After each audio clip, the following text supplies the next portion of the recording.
the grid as we are going to get this start behind safety car. That means the race will begin as they pull away and the clock will start to tick away, but of course we're under safety car and they will not be allowed to race until that safety car comes back in at the race director's call. So he'll wait and see once they've done a lap or two. Yes, it's going to be certainly the minimum of 2 laps, possibly up to 5 laps before race director decides the circuit and the amount of spray. And you can see there's going to be a lot of spray. This is running at much lower speeds than you would normally do once the race gets underway proper. In terms of cars and gaps between the cars, I'd like to see them slightly closer.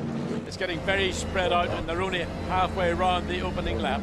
Max Martin starts in the number 41 Ford this time. It was his teammate, super sub Bertrand Baguette, in this weekend, and he done so well at Navarra, did a brilliant job throughout qualifying, and then he had that mishap where the car grabbed neutral as he went down to this corner actually, and he ended up in the gravel trap. So Maxime Martin's opportunity to score points was thrown away early on. I mean, there was huge disappointment to the Mark Ford of EDS 14. Maxime Martin, the disgust on his face, he didn't maybe realise the problem that Bertrand Baguette had as Marcus Winkelhock and Nicky Pastorelli, Darren Turner, all looking, getting an idea of the volume of water on the track, but the Ford certainly caught out by the gear selection, the downshift, somewhere or other finding neutral when it should have been finding first gear. And of course, when that happens, you lose all braking, and then you rely solely on the brakes, by which time you've overshot the corner, and then you're just a passenger. The Ford buried itself in the gravel, and that was its race over. Be very interesting to see once this race gets underway whether Max Martin's going to be able to overtake, because we know this car is fast. There we are on board with it again. He was brilliant in qualifying yesterday. They're carrying 40 kilos of ballast and yet they didn't slow him down at all. He snatched pole position in the final segment of qualifying. If anybody's going to make some ground, I guess he will. Well, you can either do one of two things: do it in the opening lap and try and just bully your way through, or be patient and pick your way through. Difficult to know in these circumstances because the rain is still falling, the track is still saturated, and visibility at racing speed, we're running behind the safety car right now, but at racing speed will be twice as bad as you might think it is now. And the camera actually enhances the visibility. What a driver experiences from the cockpit with the wiper on the windscreen is a fraction of what you'll see on your televisions at home. And as we've already seen over the course of the weekend, there is so little margin for error around this Golden Port circuit. Stephen Liu, a man who's been so involved in organising all this event. There we are back on board with Marc Basseng, but the margins for error here are absolutely tiny. Several drivers made mistakes yesterday through free practice and qualifying. You've got little strips of grass to very deep gravel traps. You've got walls just a few metres away from the track, and actually David Brabham said he's driving it very much like a street track. You have to consider it like that. The other problem this particular Lamborghini we were riding on a minute ago was they were getting misting on their windscreen during the process of the qualifying race. And again, with the amount of water on the track and the condensation that will eventually come into the car, the heat soak that any racing car is subject to, that will be a problem for some of the cars also. So Lucas Luhr in the number 23 Nissan, he'll be starting from 4th place. They will be single file once this race gets underway. But on their 3rd lap now, and I suspect we're going to go at least another couple of laps before race director releases all 18 cars to get underway with from 56.5 minutes of the race remaining. Yeah, the clock's still ticking away, of course, so it still has a bearing on what's going on here. Back on board with Marc Basseng, who's got plenty of work to do from back on the 6th row of the grid, and you can see how the rain is still falling. It's just been solidly overcast all morning here. But the point is, there's not been a whisper or breath of wind. The clouds are just hovering over the city. The rain is just drizzling down, but it's constant, and it's been raining since, well, I got up this morning at 4 o'clock, you know, professional that I am, and even then it was pouring down. Go for a run this morning, did you, John? Yeah, I watched it on TV, it was wonderful. So still no news on whether the safety car's going to be coming back in. These cars, actually, the mechanics this weekend have got a pretty busy time, because not only have they had to prepare the cars for today and whatever happens in this race, they have to get them ready for tomorrow as well, because there is a big event going on at the Olympic Park tomorrow where the cars will be all lined up. They'll be running actually on a part of what they hope will be a track there in the future. They'll actually be doing display runs, they'll be doing pit stop competitions and all sorts. Yes, the idea is that in future events, GT1 World Championship events in Beijing, that they will be in the Olympic Park. Ideally a night race. The safety car has been It's in the pits. We are up to racing conditions, and straight away Thomas Enger snatches the initial advantage, and we're on board with Hohenadel in the Hexis Aston Martin, who's putting Stefan Mucker under pressure into the first corner. But that a very quick restart or start to this race as it began under safety car for Thomas Enger, storming away, and now they have to get used to these conditions at full racing speed. And that's the other Hexis car. Oh no, it was fifth after the first race, remember. Steph Dusseldorp has dumped it in the gravel. We're going to have probably a safety car again. Crash bang wallop round turn 4.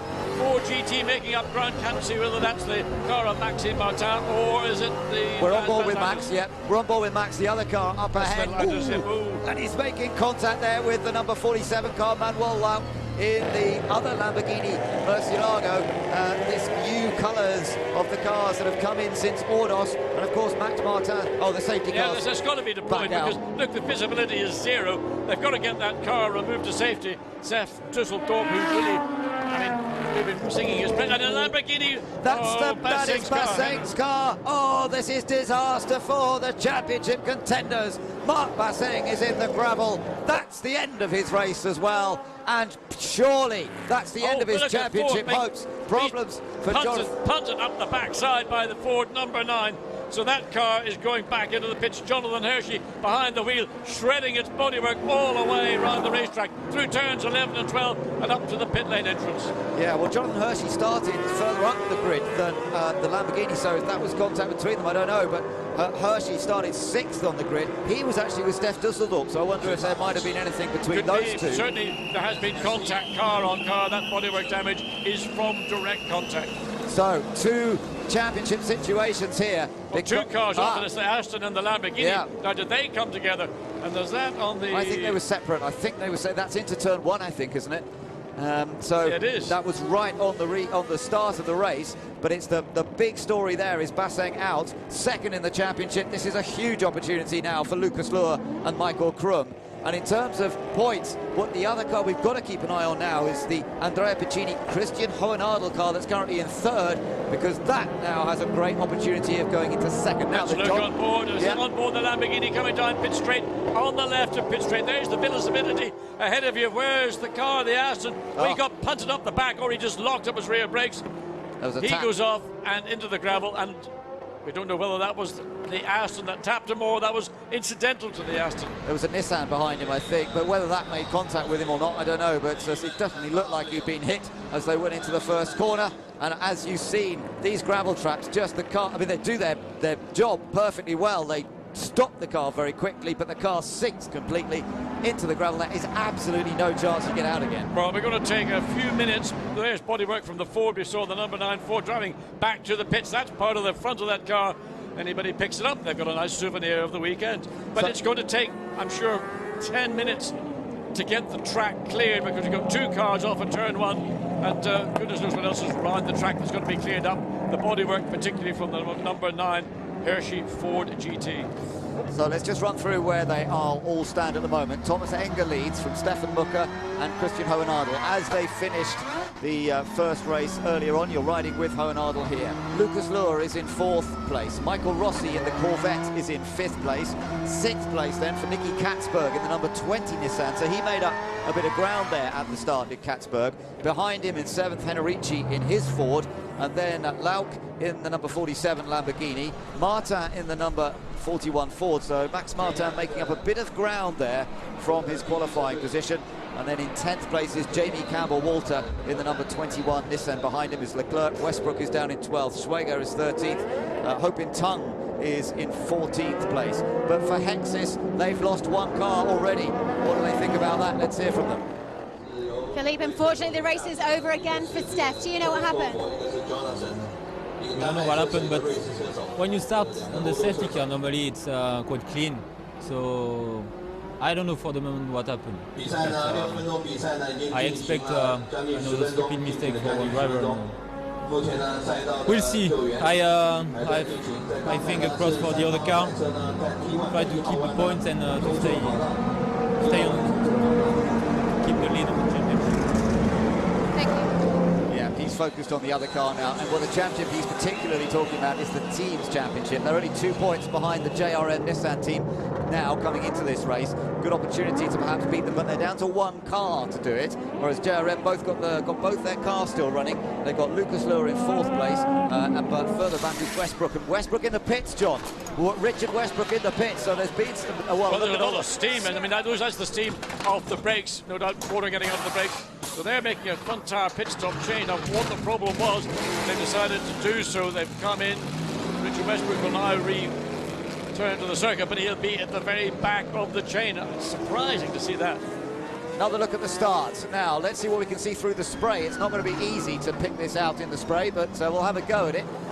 Cars heading down into the first corner. Now, I guess we'll just see the Aston will be appearing. Oh, look, yeah, it was chaos, wasn't it? Yes, well, there's the Aston. Oh, he drove into the gravel. Yes, he drove into the gravel. I mean, that's the whole point. He was stopped on the racetrack, and he just turned and drove into the gravel. He should have sat there and let the field go through, and then reversed back. Yeah, yeah. And then, you talk about a rookie mistake.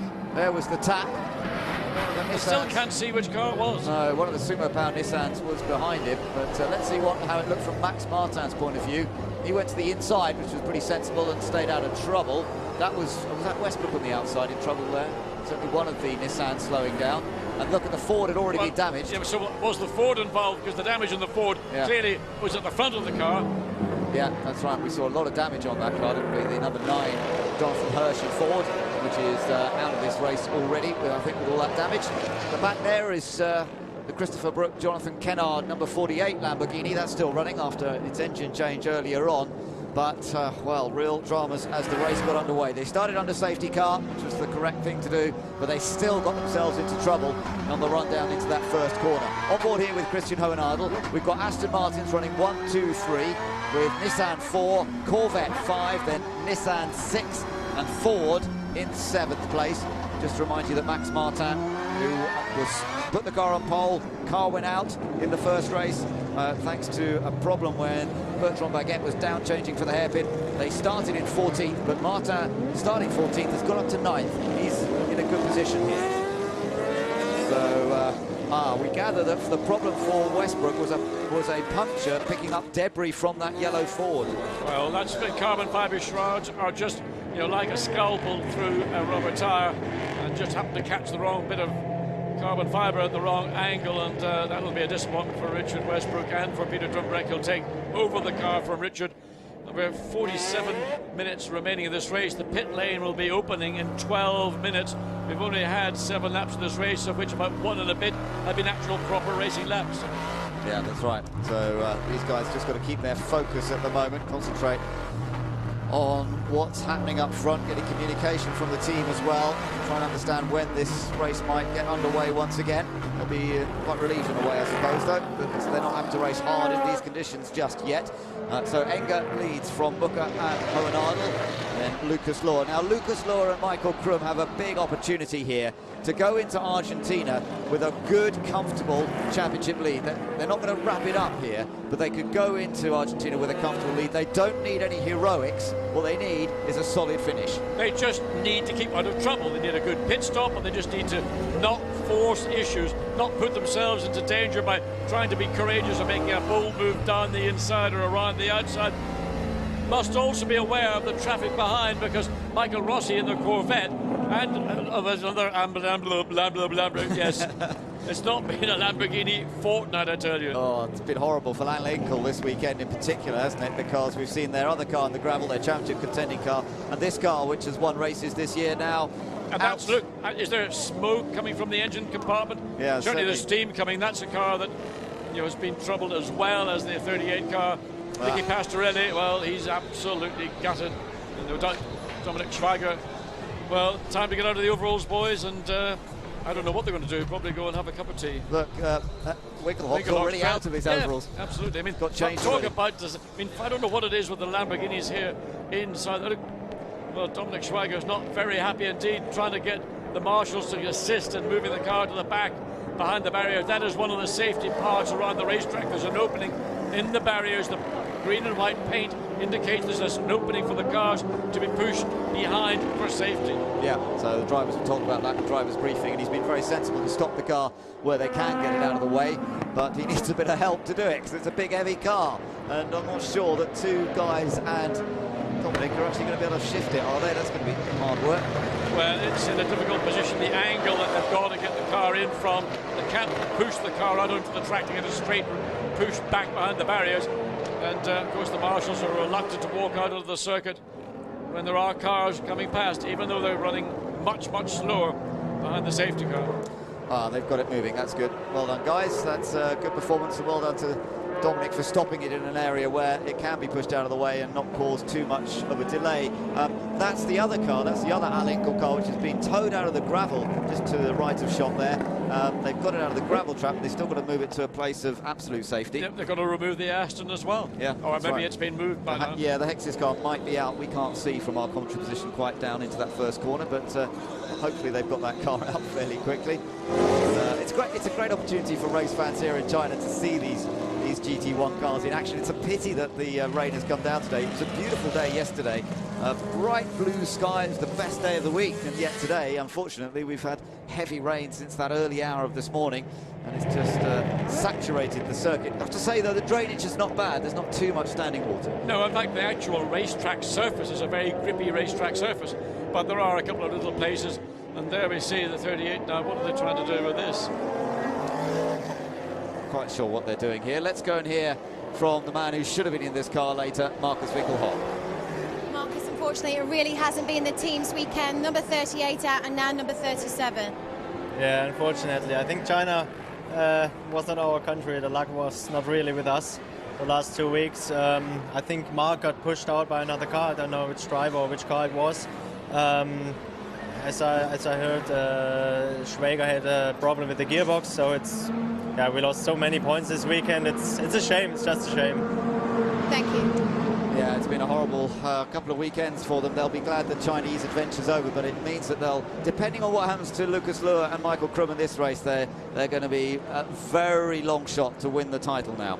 Well, we'll go to Argentina on that fabulous San Luis circuit. In the middle of just out, well, a few miles down the road from Mendoza, in fact about 200 miles down the road from Mendoza. It's like the scale of Argentina. It is a massive country, but what a fantastic circuit for the finale of FIA GT1 World Championship in 2011. And it could be that the championship's heading towards this car at the moment, but we've still got the rest of this race to go, and as we've seen, anything can happen around this tricky and demanding little circuit. We're on board with Lucas Luhr in the Nissan, the JRM car, and they're still battling for points in the team's championship, particularly with that car ahead, actually. That's the Hexis team, Aston Martin, just ahead. So you've got the team's rivalry going on as well between two cars that are close to one another. And of course, with Westbrook having dropped to the back of the field, there is Westbrook having had that tyre change on his Nissan.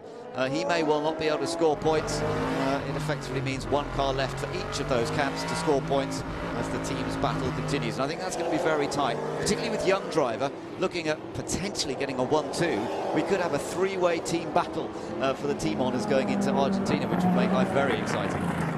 Well, get an idea of just how wet it is. It's almost, it reminds me of what a Le Mans 24 hours looks like. Lights blazing there. We see the Lamborghini now actually being towed, having been pushed onto the grass, now being towed back to either somewhere safe around the circuit. Yes, it is. It's going to be towed to one of those exit points. Has the car got enough lock to pull it round, or they're going to drag it round, just like you're a recalcitrant child being taken to school? Maybe Mark wants to go back to the pits. He was hoping he'd get a ride back to the pits. He doesn't want to be pulled in. I think you're probably right. He's going to walk from there. Well, he's not going to enjoy the walk. Still, it's not that far. It's only a short track, so it won't take him too long. Keep his crash helmet on. He won't even get wet. So the Thomas Enger Aston Martin leads the field around with Stefan Booker and Christian Hohenadel in other Aston Martins following him. But we've not really had much racing. Let's just remind you, the race started under safety car. The safety car released the cars. There's Michael Krum keeping an eye on things. But we only got a lap and a bit of racing because we had incidents into the first corner which have accounted for major championship challengers Marc Basseng and Marcus Winkelhock, and one of the team challengers, Steph Dusseldorp and Clivio Piccioni for the Hexis team, cars ended up in the gravel trap. We saw damage to the forward of Jonathan Hershey, which subsequently had an effect for Richard Westbrook because he picked up a puncture on that debris. Now there is the Hexis Aston. Yes, finally the Aston has been removed, and again they no doubt will look for one of those access points around the circuit rather than towing it the entire distance. It was only 2.4 kilometres, and in reality it'll not take them that long. They may want to dive in here. Is there going to be room for 2 cars, or is it just, well, they're going to have a go at it. Let's see how the Aston gets, literally dragged around by the scruff of its neck, and they're going to just leave them there. Maybe they are. Maybe they feel that's a safe place. I mean, it is on the inside there. It's the Aston's slightly more vulnerable. Look at the look derision on the face of Baz saying, "Oh, I hope they don't do that to my car if it stops."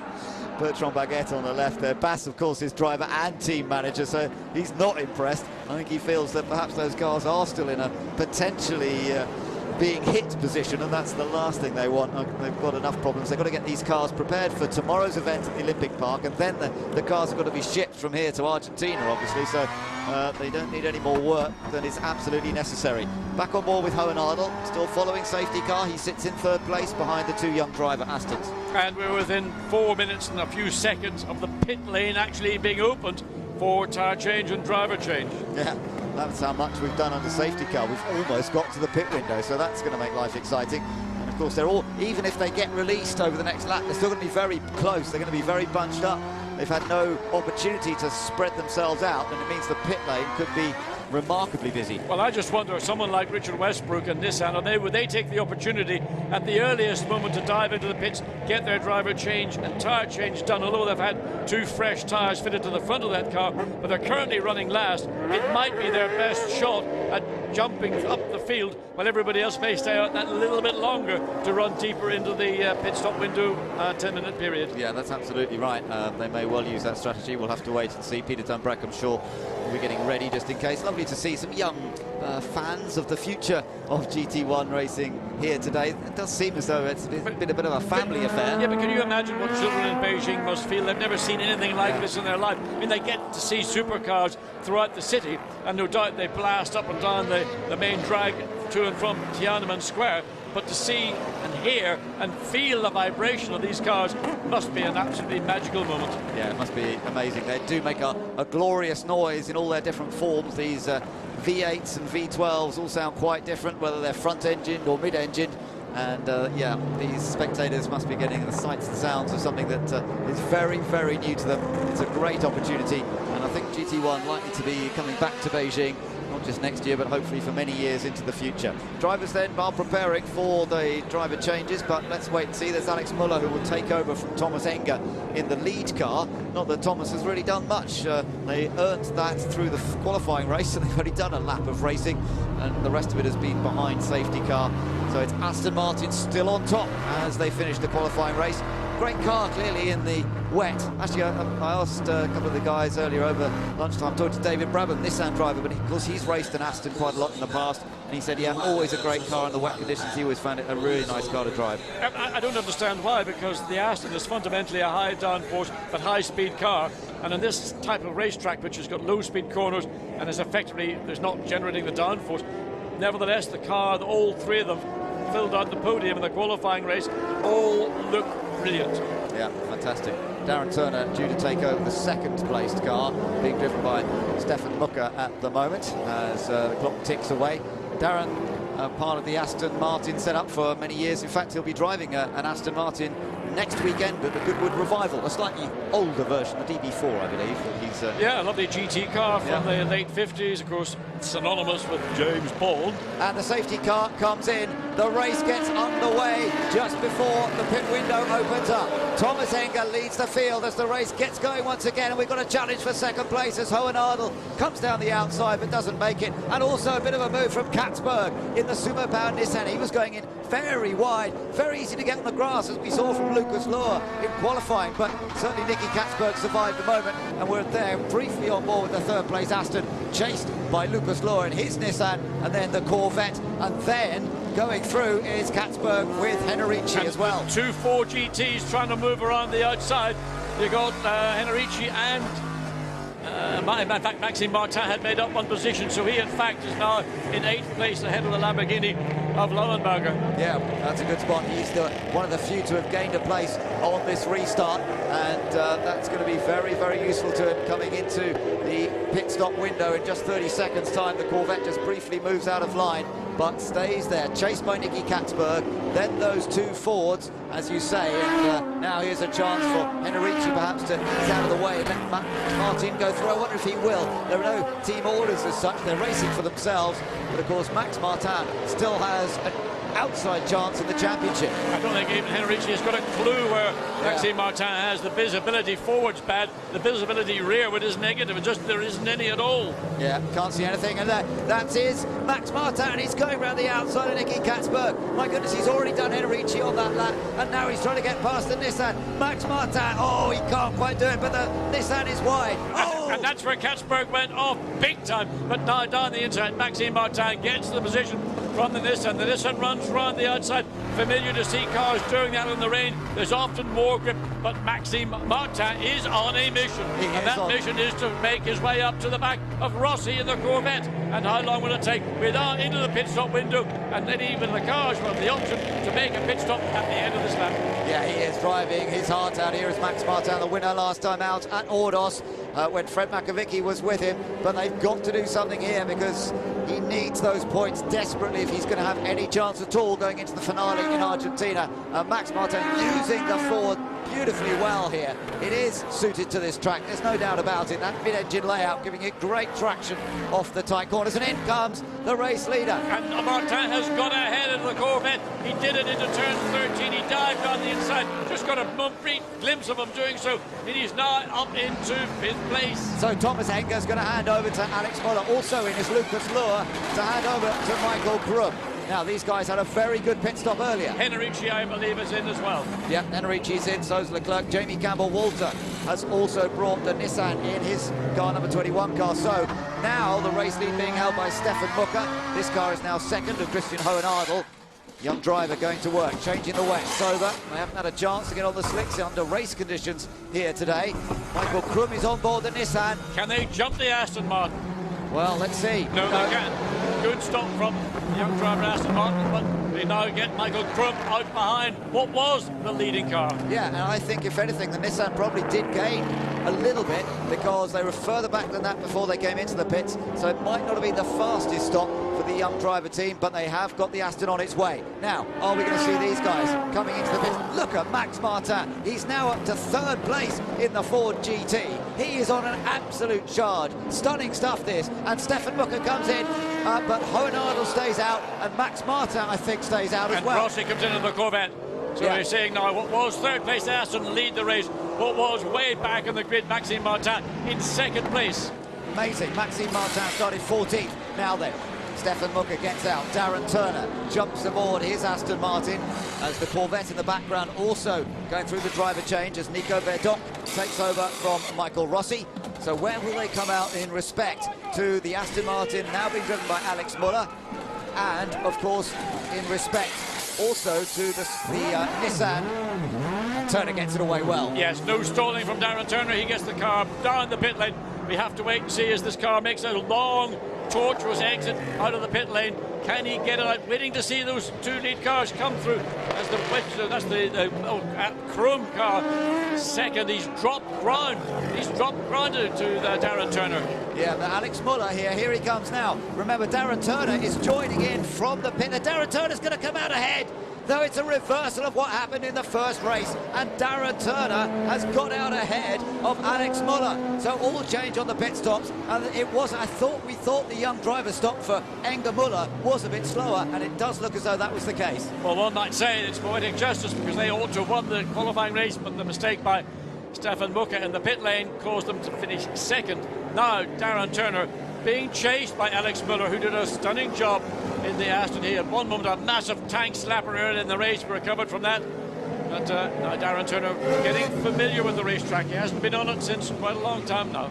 But remember, it's actually Max Martin who leads. Yeah, Martin's got past Hohenadel, so Martin does lead this race. He's not made a pit stop yet. So Max Martin, there he is, car number 41. It has managed to get through everybody. He's now got in the lead of this race. There's the Aston of Hohenadel, and we wait to see when he's going to come in. Well, if we could see him, we could probably tell you. The spray is so bad. But I mean, a great drive by Max Martin, really. I think endorsing what we've seen from him in Orders 2 weeks ago. And right now, he and that Ford GT are top of the class. Yeah, and mixing it with his teammate who's been in the pits. Bas Leinders has taken over the number 40 car, but it is a lap down. Look at sliding around Max Martin, and Bertrand Baguette's eyes look pretty big. He's going to be taking this car over when the pit stop is made, and he's going to be taking over the lead car. Well, he led briefly this morning in the qualifying race, but let's see what the situation is. Will they have done enough to get ahead of the two Aston Martins as well? Ah, right, Hohen Ardel has come in, and he's handing over to Andrea Piccini in the sole remaining Hexis car. And just take a look, this was how the Ford got past. Yeah, just a mirror of what had happened about a few laps earlier when Martin did the same thing on the Corvette coming into turn 13 and 14. There it is, on board on the Hexus. Now the car leaves the pit lane. Now, where will this car come out relative to two young driver Aston Martins? Oh, and there's been a spin for the number 48 Lamborghini. That's Jonathan Kent. Oh, look at that water, my goodness, through the puddle, and he's stuck. A huge safety lake. Car. Yeah, it will be. Car. It will be safety car, but Max Martin has not made his pit stop yet, so that's really interesting. And we'll see what difference this makes. This could be a battle for position, and that is Katzberg, who stayed out, actually. Katzberg's not yet in to hand over to Enrique Bernoldi, so he's picking his way through the traffic, getting past the Corvette, I think, there. And you're on board with Max Martin, and he's battling away with one of the Nissans. Coming down, that's the David Brabham car, and he's lapping that car, which has been into the pits already. And Max Martin on an absolute charge here. And just sailed down the inside of the Nissan, took the ground away from the Nissan. And a stunning drive in these appalling conditions here in Beijing this afternoon. He is on it at the moment, this guy, Max Martin in the Ford GT. Just ride with him a second. Let's listen. Trying to get the power down. Into the pits now is Richard Westbrook to hand over to Peter Dambrecht. We're running out of time to make these pit stops. Katzberg handing over to Bernoldi as well. So Max Martin can't enjoy himself for much longer. He's in a good rhythm, but he's got to make a pit stop. No, he's going to have 3 minutes remaining before the pit stop closes, so he's got probably the best part of a lap, maybe 2 laps if he wants to be really brave. But he's got to make that pit stop. That counts within the 30-minute window, the pit stop 10-minute window. Bernoldi out ahead of Dambrecht now as the two driver teams have changed around. Now, look at this. The Hexis car is ahead of the two young driver Aston Martins. We do have a change, I think. It looks to me as though Andrea Piccini is in front now of Darren Turner after those pit stops. Yes, look at this. There is the Hexis car. The two young driver Astons. We still have an Aston Martin 1, 2, 3. It's just that the order has changed. Indeed, and again, there's the Martin car into a Bernard Baguette gets into that car. All that good work done by Max Martin. He will hopefully, his young teammate, not have the same issue with the gear shift, the downshift, which caught him out in the qualifying race. Raced to Indy earlier on this year, had a great race in the Indy 500 in Bertrand Baguette. Raced at Navarra in GT1. He's a former champion in the Formula Renault 3.5 series, a tester in Formula 1. Let's see how he gets on now in the pouring rain. Before this morning, he'd never driven a GT1 car in the rain, and it only lasted a couple of laps before he went off with that gear change problem. Where will he come out? Will he be ahead? Well, the Astons are coming. He's going to be ahead. He, I think, will just about sneak it before the lead Aston gets around turn 1 and exits through turn 2. Here we go. It's a close call. Here it comes. The Ford comes out, and he's going to be side by side with the Aston, but the Aston's got the speed, and around the outside goes Piccini. The Ford comes out in second place, and this is going to be great stuff. And Darren Turner's trying to take that second place. Can he get the Aston in there? Baguette's trying to get up to speed, but he's got to learn quickly. He's got to learn, but he's got to be very careful because Darren Turner is up to speed. The two Astons behind Alex Miller as well are all over the Ford GT like a rash as they now come down to turn 7 and 8. Oh. Aston dives up the inside, gets side by side, but the drive off the corner will suit the Ford. It's now a race of horsepower. 3 cars in the spray of 3 cars. Fantastic stuff, and Baguette was very careful there. That was the corner he went off at earlier. He's lost 1 place. He might lose 2 places, but better that to get the feel of the car. He might be able to fight his way back. He's got to get himself up to speed. He did virtually no laps this morning, and that was a tough call, but he kept his head there. He could still fight once he gets the balance of the car. Well, that was a case of being bullied and muscled, and there you could see in the Mark IV VDS pits, they were concerned about all that action.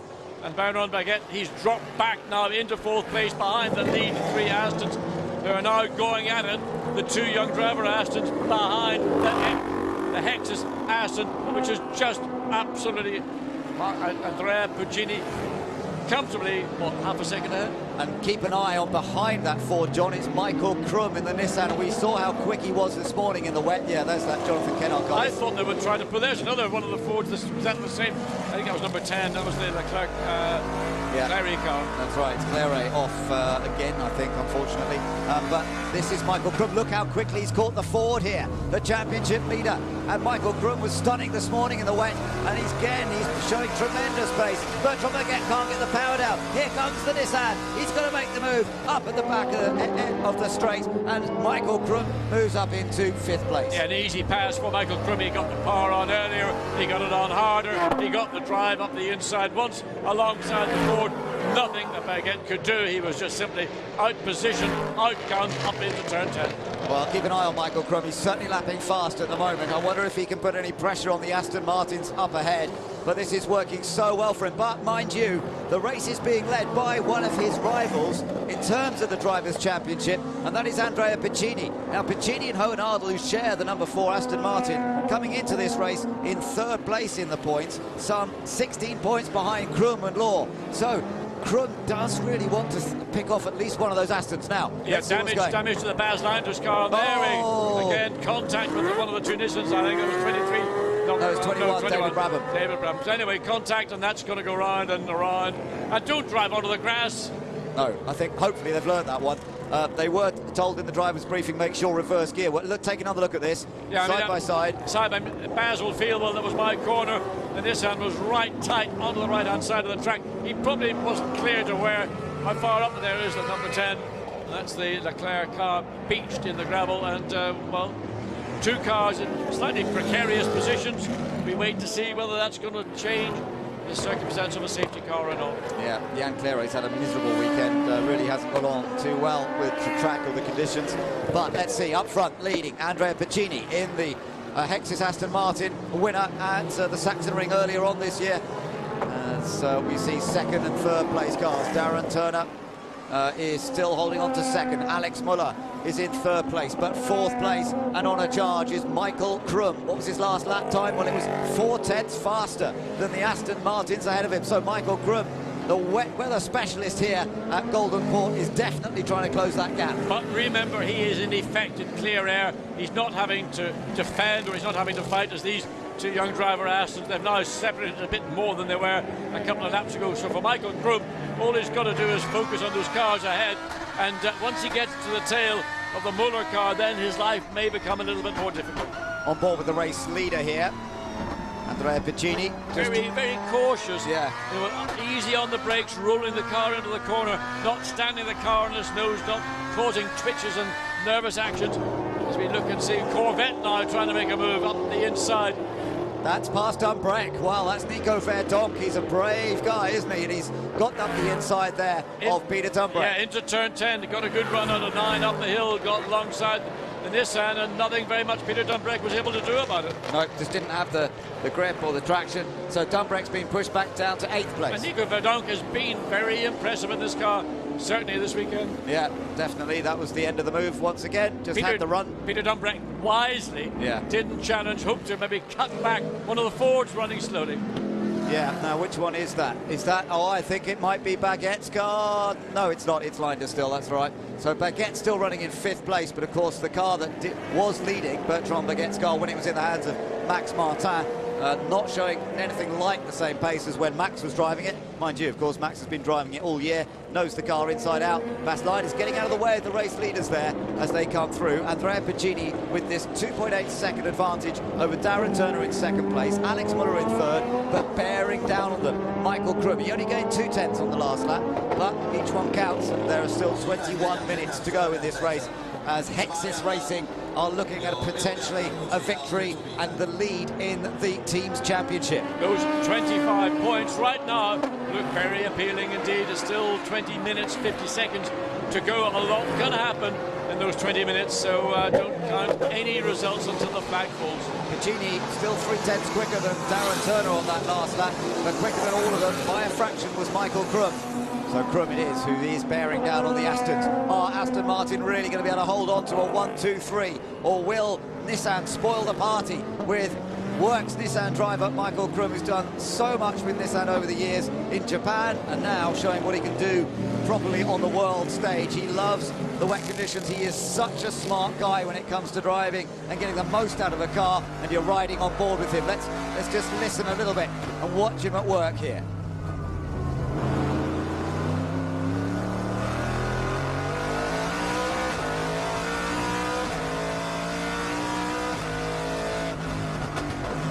Lovely noise from that V8. He's a left foot braker, and he'll use that left foot braking to try and just bring the car into the apex of the corner. He's just written a book, which I read recently, about techniques of race car driving. I tell you what, John, there was some wonderful stuff in there, and he's going to be using all of that knowledge and technique in this car, trying to close up the gap. He actually apologised to me for not getting my free copy, like yours was a free copy, Ben, to me in time. So there we see the Ford Basslanders out of the car, and what a mixed day of fortunes for the Ford Mark VDS team. Yeah, it's been a difficult day for them. Bass out of the car. He'll go and see what's going on with the other car, but Bertrand Baguette is struggling. Well, not so much. He's only about half a second a lap slower than the Astons at this point, but he better watch out, because otherwise he could come under pressure from Enrique Bernoldi in his Nissan. But you're watching Krum. Yeah, just in the meantime, Alex Muller's got a bit of a hurry up from the pit wall, I suspect, because he's now lapping 0.3 of a second quicker than Darren Turner and 0.2 of a second quicker than the pursuing Nissan. So he is aware of the potential threat from that Nissan, which is 1.5 seconds behind. You do see the sort of tyre tracks, but there's no chance of the place drying out. It's still raining hard here in Beijing, but this race has given us a lot to watch for. It started under safety car. We saw problems once they got going, once the safety car released the field. Thomas Enger led the early stages, but we saw a charge from Max Martin that actually got the Ford ahead incredibly before the pit stops were made. But his teammate hasn't had the same pace. That car's now running in 5th place, and the car race being led by Piccini. Let's go down to the pits and hear from Basslanders. Baz, unfortunately, it really hasn't been your weekend. Can you take us through what happened? Well, Mark did a very good start. Of course, there was a lot of incidents, so we took advantage of that. We were in position 7, then we pitted. I was behind the Nissan. At the beginning I struggled a little bit because the tires were new, but then when the tires came in I was a lot faster, and I was long side past the pit straight, went into the first corner. I left some space on the inside if needed, and but he hit me on my right rear, and I think again the drive shaft or something is broken. Thank you. Well, that is under investigation, I think, that, but we haven't seen any other news on that at the moment. The number 41 car, Bertrand Baguette, the car that led in the hands of Max Martin, still running in 5th place, being chased by Enrique Bernoldi, but behind Bernoldi, John, Verdonk. Yeah, Verdonk has done the quickest lap of anybody on the last lap, down to a 12.3. He's running down the Nissan, and it's going to be a difficult task for Bernoldi to deny Verdonk, who's been very impressive indeed in the Corvette, and now he's got this position in his sights. That's 6th place. He will put Enrique Bernoldi under a lot of pressure. Yeah, Bernoldi's had... you know what, he mightn't need half a Grand Prix to get past either. Bernoldi's had a tough season this year. He will not want to lose that place, but the Corvette looking strong. We're on board with Bertrand Baguette. Yeah, and that was a handful of opposite log coming through turn 4 as he just gets on the throttle through this double right at 5 and 6. And then briefly straightens the car up through 7 on the brakes. As we see Verdonk again looking to go the long way around. I mean, be careful, he doesn't make it too long into the gravel, but he gets a good drive off the corner. He gets the car straightened up before the Nissan, but I don't think he's close enough to look down the inside. Certainly he shows the nose just to distract Enrico Bernoldi. Yeah, but Bernoldi's pretty solid in this kind of situation.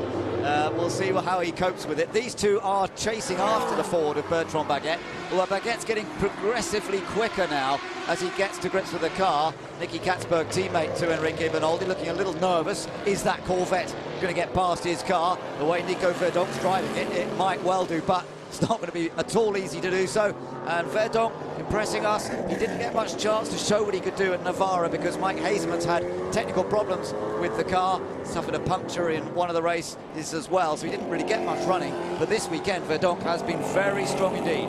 Well, he's going to make a move at some point. You get frustrated sitting behind the Nissan, not close enough, but again, just wedges the nose of the Corvette up the inside. Gets almost alongside, but doesn't get the drive out of turn 4. Has to yield going into 5. He's got another opportunity going into turn 8. He's closer this time. He might have a chance if he's going to be brave about it. Looks down the inside, puts the Corvette into position, gets the pass, but the Nissan makes the switch back. Can the Corvette control it on the drag up the longest straight here in Beijing? This is good stuff, side-by-side action. Good respect so far between Bernoldi and Verdonk. And Bernoldi's almost there. Oh, yeah, he just turns in, and the Corvette has to give it up. And great racing. But he's got the drive now coming through 11 and 12. He'll have a look up the inside into 13. He's not going to give up the position he held, what, for 5 seconds. And Bernoldi, well, he gave him the space to work with. Well, Verdonk got through briefly, but Bernoldi was able to come back. So you've got a classic confrontation. Both front-engined V8 supercars, of course. The big, tall Nissan versus the low, live Corvette that's had so much success around the globe in GT racing for so many years, and Nico Verdonk showing there's still life in the old dog. That Corvette looking very impressive, but he's got to find another opportunity now to try and get past the Nissan. Well, he forced the situation going into turn 8, but of course he overran the corner, allowed the Nissan to make the switch back, and then once they got onto that short straight up to turn 10, it was all in favour of Enrique Bernoldi, and as you mentioned, he knows how to defend cleanly and also frustrate back down the inside again. This time he's going to hold the Nissan. I think he's certainly in the better position of the two. Have they got the Mumba to get the car up the straight to match the Nissan? No, he doesn't. And Bernoldi was just about able to get across the front of the car, perfectly entitled to do that, to defend into the next corner. And this is a real cat and mouse game between Enrique Bernoldi and Nico Verdonk, and it's great seeing Bernoldi have a chance. Oh, but here's got Verdonk. Oh, super job. Fantastic. He's got up the inside into the last corner. Oh, they're still side by side. Bernoldi will not give it away. Good, clean racing, hard racing in very difficult conditions. Down the inside into turn 1. Is he far enough up? Oh, I mean, that was within a wafer of having a collision back of the Nissan front of the Corvette. This is what racing's all about. I tell you, these guys will be loving it. They both did the karts race that was held at Navarra, which Nico Verdonk won, by the way. That was earlier on this season, and now it's a bit like a kart race. They're swapping, changing, and each of them so far giving each other enough room to work with. And remember, they're battling for 6th place here behind Bertrand Baguette, who's 5th.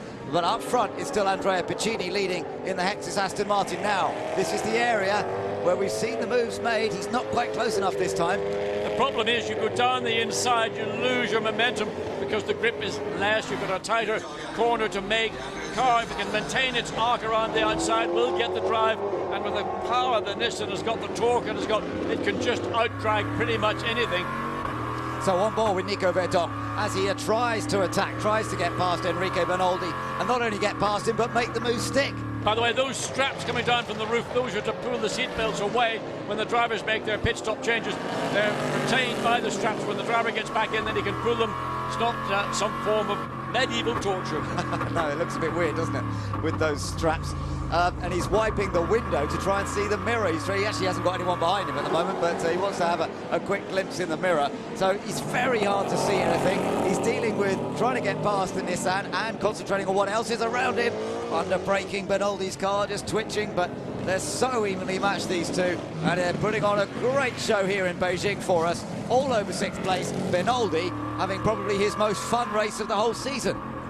He hasn't had too many of them, and he hasn't smiled a great deal but this will be something he will enjoy. Again, the Corvette takes the long line, trying to get the drive, trying to get the traction, while the Nissan's scrambling again under the rear wing, but the Nissan's just got so much where it counts. Up the hill, goes to the left to defend the corner. Again, an opportunity for the switchback for the Corvette. It should have a marginally better exit out of the corner, but through the left, through the right and the left, and then the run down into turn 13. He did it once, he dived on the inside, but couldn't make it stick.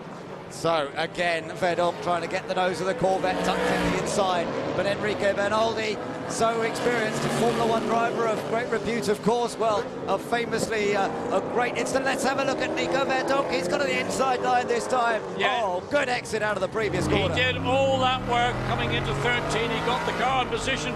He got the run off turn 14. He compromised Bernoldi by getting down alongside him before the braking zone. Once he had done that, then turn 1 was the Corvette's. I think you'll see the Corvette run away a bit. There is Michael Rossi, teammate. He says thumbs up that, and last we've got past Bernoldi. But fair play to Bernoldi. He drove beautifully there, very defensive, but it was up to Verdonk to find a way past. Yeah, all about exit speed. The Corvette quicker off the final turn, got alongside before the braking. Enrique Bernoldi knew the game was up. He had been soused, but a great battle for, 6-7 laps between these two cars. Yeah. There's the onboard. Bernoldi inevitably had to yield position to the quicker car on the day. Yeah, disappointment for Nicky Katzberg because they've lost that place, but an entertaining tussle, no doubt about it, between those two. So, what's happening up front? There is your race leader. Aston Martin 1, 2, 3 with Andrea Piccini leading, Darren Turner in second and Alex Muller in third. But let's go, we've got an opportunity to speak to the man who was in the lead car earlier on, Christian Hohenadel. Christian, once again, is a battle of Aston Martins, but can you beat the fastest this time? I'm not sure. It's quite difficult here. You have to do no mistake at all. I think the important thing is stay on the track, collecting points. At the moment, it looks very good for us. 10 minutes to go. We're still in the lead. But in terms of the championship, we have to finish the race, and this is the important thing so far. Thank you. And if they finish where they are, and if Michael Krum, who has got a bit closer to the back of that Aston Martin, doesn't get past Alex Muller, then the gap between them will be actually very close to the points going into Argentina. You know, this victory, if it holds for Piccini and Hohenadel, will mean that we will have a very tight tussle going into the final rounds. It won't be with Basseng and Winkelhock, but it will be Piccini and Hohenadel versus Krum here and Lucas Luhr. And suddenly Michael Krum has found pace where the lead 3 cars are all hovering around similar lap times. Michael Krum picked up half a second there. You see 0.8 of a second on lap 35. It's pretty much status quo on lap 34. But suddenly Michael Krum is getting grip and traction and is going to challenge Alex Muller for the 3rd place in the Gulf Young Driver Aston Martin. Yeah, Krum has been consistently fast, but what he cannot do, John, is take any big risks because they've got the championship lead. If it stays as it is, they'll still be leading the championship going into the final rounds in Argentina. But on the other hand, I suppose, they'll also be aware that the car that's leading this race will be right with them in the points if it stays like this. Just under 8 minutes remaining. Michael Krum has made his move. He's got himself to a point on a bit of a break in the middle of the corner for Alex Muller. He had to get out of the throttle. That's encouragement for... Oh, and that Corvette is off. Yeah, it's Jeroen de Boer in the number 11 car. That's a great shame. We saw that car off in the hands of Ho Pin Tung in the first race. It's gone off in turn 1 into the gravel, and they'll never be able to push that out clearly. No chance, guys, not through that gravel track. No, that car will be there pretty much now, I would imagine, for the remaining 7 minutes and 20-odd seconds. And the marshals vainly try to push it. It's like no chance. No, they beach themselves in these gravel traps. They sink a long way. A big heavy car anyway. So let's see where the race director goes for the safety car. No sign of that at the moment. They may just stick with it with yellow flags at that area. I think it'll be a localised yellow. They had a finish under the yellow flag effectively in the qualifying race. They will do everything that they possibly can to have this race run to the flag without having to once again have a safety car intervention. Michael Krum still close in behind here for Nissan. Let's go and talk to the boss of the Nissan team, James Rumsey. James Michaels wants to put the pressure on Alex. Can he take the Aston? We hope so. He's definitely got the pace on the number 7, I believe it is. So he's taking some time out of him. We'll push for the podium. Thank you. He's pushing for the podium, but can he get past? That's the question. The last couple of laps, actually, the Aston Martins have started going a little quicker. I don't know whether the conditions are any better. It still looks pretty wet to me. But up front, Piccini, actually his last lap, Piccini, wasn't so good. It was a 1:13.0. He didn't know what. Oh, right, I see. Safety car has been deployed. They've backed off. That's why their lap times are not so good. Well, so much for my expectation for this race finishing without the safety car, without a yellow flag situation. And that's unfortunate, but in the interest of safety for that car, probably in a fairly precarious position. What you're seeing now is in effect the result of the race. I don't know whether we're going to get that removed in time with just under 6 minutes remaining. It's a shame, but we have to think of safety first. Yeah, we may not, unfortunately, see another racing lap. There is the team boss of the car that is leading at the moment. The Hexis Aston Martin. Although, just having a look, there's a safety car picked up the wrong car because the race leader has not been picked up. That's very odd. Where is Andrea Piccini? Andrea Piccini should be leading this group in the Hexis Aston Martin. Either he wasn't picked up by the safety car or he's got a problem, and I'm not quite sure what the problem or what the story is. Maybe he got it. Maybe the safety car tried to get out in front of him and failed. Well, I don't know. It's really saw the concern on the pit wall, the Hexis team, hand to the mouth as if what's gone wrong. Certainly right now we're not seeing the Hexis car in the lead of the race. We're seeing Darren Turner leading the race from Alex Muller and Michael Kroom in third place. Yeah. And looking down the list, where is Apache? It is down in 10th place. For some reason, on timing and scoring, the car has gone from leading to 10th. So something is going on here for Hexis Racing. We're not quite clear what has happened, but right now it looks as though the young driver Aston Martins could be on top, unless it's just a procedural situation with the safety car coming out, but I don't think it is, because as the timing and scoring picks them all up, if he was ahead of the safety car he would have come around ahead, and that hasn't happened. So this is very, very strange. Something has happened to the Hexis Racing car that was leading, and there it is. Oh, he's in the gravel. Our former race leader Andrea Piccini is out, and the championship changes utterly now, because instead of it being close going into Argentina, suddenly Michael Kroom and Lucas Law are sitting very pretty. They've got a third place finish here, and these guys are out of it. What drama in Beijing. Well, what happened? Andrea Piccini had a comfortable position. Now, the top three cars, the previous two laps, had all pushed very hard indeed. They were into the middle 11 seconds. Look at that, the despondency in the Aston Martin. And that's the young driver Aston Martin end of the garage, not the Hexis end of the garage. But certainly disappointment that their team fellow Mark is no longer in the race, or not certainly in a point-scoring position. Well, 10th place is the last place. Talk about going from disaster to success. Lucas Law went off in qualifying yesterday in the number 23 Nissan. The championship leaders had to start from pretty much at the back of the qualifying race. It looked as though they weren't going to score many points, and their big rivals, the Lamborghini of Basseng and Winkelhock's been going well all weekend, and so has the Hexis, their other big rivals of Hohen Ardel and Piccini. It has all turned around. Kroom and Law's major challengers have gone out of this race in big way, and it means that Kroom and Law will be sitting pretty. Yes, that's on the exit, I think, of turn 7. Whether that was a driver error or whether it was something else, we have to wait and see if we can get a replay of that. Totally unexpected. We didn't expect any pressure at the front. At the Hexis leading comfortably, well, by a second anyway, from the two young driver Astons. Andrea Piccini, well, that's coming into turn 8 out of 7 into 8. Let's get down and see if we can learn a bit more in the pits. Sadly, the race is over for both cars in the team. Do you know what happened? I don't know what happened. I just want to say one word. We are the best team in the world this year. We are the best team. The best. And we are at the top. Thank you. Oh, you have to feel for these guys. 1 moment ago, John, they had a chance not only of winning the team's championship, but also the drivers' championship. It has all gone now, and I tell you what, Kroom and Law, if they finish where they are in third, will have almost wrapped this title up. Meanwhile, the young driver are still looking at an Aston Martin 1-2 for their team, and that would be a remarkable result, a remarkable finish. The safety car is out. It's not looking likely that we're going to go back to racing here, and it looks as though Darren Turner and Stefan Mucker will take the win. Let's just wait and see, though. I don't like to call it until we've got to the checkered flag. The safety car may defer into the pit lane at the end of this lap, give them literally one more racing lap. But no, it's not a stay. No, is it?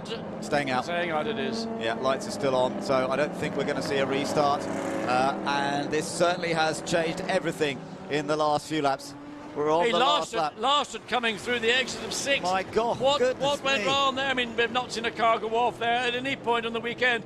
And on the exit of turn 6 there, with the pursuing young driver Aston Martin's not putting any threat or challenge onto that car. And Andrea Piccini, for some reason, now we may have issues, mechanical issues we're not aware of. Yep. So let's give the driver the benefit of the doubt, but he is a passenger. All of a sudden, skating off the racetrack, skating into the gravel trap, and buries the Aston. That is remarkable. I mean, Piccini's an experienced driver. Did something break? You have to wonder. Did something go wrong? Because he had a comfortable lead. He didn't need to be pushing that hard. Even if the cars had caught right up to him, it's so hard to pass here. Something has happened there, or Piccini's made a mistake. We'll have to find out afterwards. But it has had a massive, massive effect on the championship, and it means that Lohr and Krum will need only a point or two, I think, when they go to Argentina to wrap up the World Championship. It has turned around completely for the German pairing. Slow down the safety car. They would have to do is this is the final lap, so whatever happens, this is a race complete. It is. It's all over, bar crossing the cars over the line, and Jan Struve and Hardy Fischer will be able to celebrate a young driver 1-2 finish for Aston Martin. And I tell you what, this will also be a very big day for Stefan Mucker, because it'll be his first win. Oh, look, the safety car nearly went off there. The safety car got into a huge slide. So they come round to take the checkered flag, and it's victory for Darren Turner and Stefan Mucker. Mucker wins his first ever GT1 championship race. Second goes to Alex Muller and Thomas Enger. Thomas celebrating his 35th birthday tomorrow. Nearly got the win, but not quite. But it's Michael Krum and Lucas Lohr who are really in a great position in the championship, courtesy of third. Well, who could have predicted the outcome of this one? But look at the joy in the young driver Aston Martin pit lane. Yes! 2 victories. We had saw 2 victories from Ford last week in Nordos. 2 victories now for Aston Martin. And there is delight. I suspect that'll be a lot of schnapps and there'll be a few cigars tonight. Yeah, Hardy Fischer, the brains behind the team. Jan Struve, owner of those young driver cars, who's put this GT1 campaign together that has run so successfully for the last 2 years. Their first win since Nürburgring last year in the championship race. So absolutely stunning performance by both their cars. And one race, John, they had one car leading and it swapped at the pit stops, and it did exactly the same in the second race. Yes, and just great teamwork all around. Stefan Mucker with a smile on his face. He hasn't had that on for quite some time. Did his job in the opening stint, kept the car in contention. Darren took over, and well, it was the misfortune of Andrea Piccini. We don't know yet what the cause was, but sometimes you've got to be lucky rather than fast, and that was the case. Darren was fast. Not fast enough to challenge the Hexus Aston Martin for victory, but good enough to take victory when the Hexus car went into the gravel. It has been an eventful day here in China, with massive implications in terms of the championship. Lohr and Krum virtually crowned now, because they have a big lead in the points table. We'll confirm that in a little while. But the Aston Martin's coming out on top. It could have been an Aston Martin 1-2-3. It wasn't to be in the end because of Andrea Piccini going off. And look at the big smiles on the faces of everybody here. Thomas Enger, well, second place in the end. His teammates got the victory this time, but well done to Darren Turner. He was in the right place at the right time when the lead car went off. And he's also congratulating Lucas Lohr, and Lucas will be massively relieved after their point situation looks so strong. But actually, of course, Darren Turner and... I think so now, tonight a big party, I hope so. We have time for this. It was the second double victory now for us. And I say thank you to the team. There's a great job the whole weekend, and I love China. Congratulations, Thomas. Aston definitely performed well here. You have so many fans and friends and family supporting you here. What a result for the whole team. Yeah, I mean, definitely what a surprise for us because we thought it's not going to be a circuit for Aston Martin, and we've been pretty good the whole weekend, including dry qualifying. So thanks to the team, you can see how hard our boss is happy, and we are happy too. Team standing, driver standing, we all move up, and we're looking forward to the last race. Thank you. Yeah, they have earned some good points. And I tell you what, the team standing, young driver, I reckon may well be leading after that 1-2 finish. We'll check the points in a little while. So they finished in second place, but Lucas Luhr and Michael Krum finished in third place with their Nissan. They are going to be leading the championship going into the final rounds in Argentina. The lead will be reasonable, won't be quite done and dusted, but they have come back from a difficult qualifying to finish third. Let's hear from them. Congratulations, Lucas. There was a wonder there whether you're going to be able to take the Astons and finish in the top 3, and here you are. Yeah, I mean, if you see where we started, me putting the car into the gravel bed in the first qualifying, it didn't really look like a promising weekend. But we got a fourth yesterday, third today. I didn't do much today. I just kept it on the road, and then Michael did a top job, came third. So yeah, we are happy. And Michael, it's a great race and a safe result as well. Yeah, I'm really, really happy. I mean, congratulations to the Astons. They had a fantastic weekend. I don't think we could match the pace. I tried everything in my stints to get close. I get closer to them, and I thought maybe I can make a move, but the guys driving these cars in front, they were top-notch, and they didn't make one move wrong, except the leader, luckily for us. So a big thank you to Nissan, to the team, for a fantastic car, coming from 16s originally after the incident yesterday. To be on the podium, it's like a dream we haven't expected. Thank you. So indeed, they remember only too vividly how they felt after qualifying yesterday. Let's look at those results then. It's an Aston Martin 1-2, and young drivers celebrating another double podium here after a tremendous weekend. Stefan Mucker and Darren Turner taking victory over teammates Thomas Engert and Alex Muller, but Lucas Luhr and Michael Krum looking good for the championship with that third place. The Ford of Max Martin and Bertrand Baguette finished fourth after Martin's stunning opening stint, which got the car into the lead. Katzberg and Bernoldi getting in the points there. Good result for their Nissan as well in fifth place. And Michael Rossi and Nico Verdon, solid sixth place in the Ecton Bank Team China car. Westbrook and Dubrek had a quiet weekend, only coming home in seventh place, just ahead of their Sumo Power colleagues of Jamie Campbell-Walter and David Brabham. Then the Lamborghini of Lauke and Leuenberger finished in ninth place, ahead of the car that went off at the end there. Still getting a point, the Hohenadel Piccini car, but Andrea Piccini, well, he must be feeling terrible. If it was his mistake, we'll have to find out. Hopin Tung and Jeroen Den Boer went out. Henrici and Reinders had problems with their Ford as well. Look at the list of retirements. So many cars either caught out in these conditions or as a result of contact with other vehicles, or perhaps mechanical problem, as in a case of the number 37 Lamborghini. But we lost a lot of cars early on in the race, and really survival was what it was all about today, getting to the end, particularly of the championship race, which the Aston Martins did in some style.